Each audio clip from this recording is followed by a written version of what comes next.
Waheguru Ji Ka Khalsa, Waheguru Ji Ki Fateh. Welcome to the segment of Coach Gurbani's a-sabad-a-day. The recitation is the third salok and chant from Wadhan's Mahalla Panjwa. The salok first. Deh Andhari Andh Sunji Naam Vihuniya Nanak सफल जन्म जय घट उठा सच तणी देह अंधारी अंध.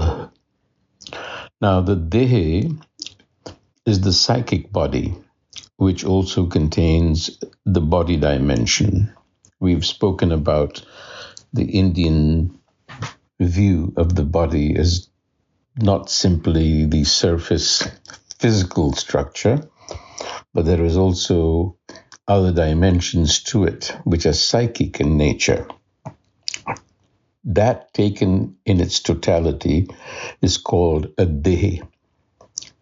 And the body, taken alone, is the dehi.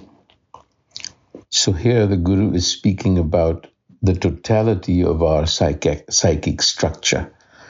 Deh Andhari Andh. Andhari, darkness and blindness.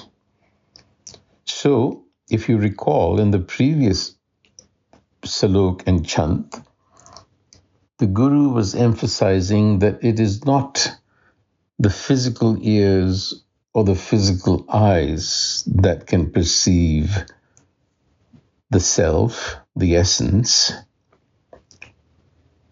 but you need spiritual insight. So the theme is continued here. So without self-awareness, Naam Vihuniya, this psychic body, the Dehe, remains in the dark and it remains blind to the purpose of life. So you see, what is going on is that the ego becomes the shadow. It conceals the light within, so to speak. So you are now acting within a very constricted boundary of consciousness, which we call the ego. And you can't obviously see the whole picture. You're blinded. It's your blind spot. So that's the theme here. So the Guru says, without that self-awareness, you're stuck, you're blind to yourself, to the purpose of life.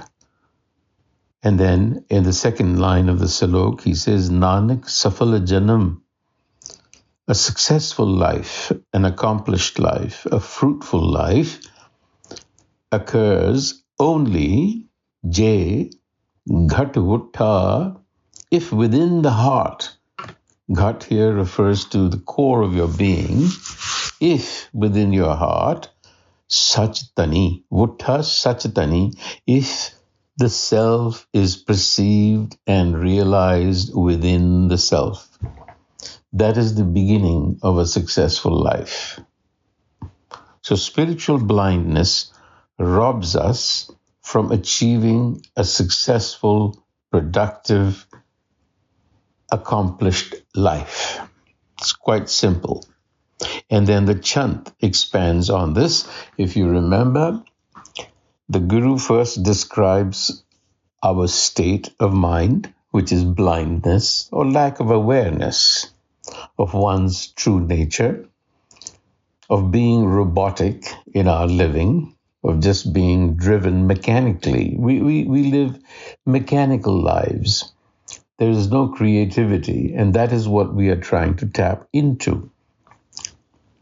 So that life is lived with creativity, with vision for a better society, for a better world, if you will. And then the Guru speaks about the need for those who have actually achieved this realization, and that is, he's pointing to evolved individuals, beings, enlightened sources that we call Guru. So the same thing in the chant here, which is recited as follows. तिन खनिए वंजा जिन मेरा हर प्रभ डीठा राम जन चाख गाणे हर हर अमृत मीठा राम हर मन मीठा प्रभु तुठा अमयो बुठा सुख भये दुख नास परम विनाश तन ते जप जगदीश ईसह जय जय जय जय मोह रहत विकार थाके पंच ते संग टूटा कहो नानक तिन खनिए वंजा जिन घट मेरा हर प्रभ उठा. Essentially paying homage, hailing the Guru for having given us this insight. Mera har prabh butha, kaho nanak tin khaniye vanja. I am really beholden. I would sacrifice myself even to the point of cutting myself up into pieces. Khaniye vanja. To those who have actually realized this state, and that is the Guru. For they have drunk deep, jinachak agane, the sweet nectar of life, and I wish to do the same. For they have incurred the pleasure of the Master, Prabhu Tutta. The Master Self is pleased with them, as it would be for those who find it. And by receiving the nectar, Amyo Vutta, they are at peace. So he's describing the state of those who have achieved this realization and says that I would sacrifice myself to be like them. So we need spiritual guidance for which the Guru is present in the form of Gurbani. Vaheguru Ji Ka Khalsa, Vaheguru Ji Ki Fateh.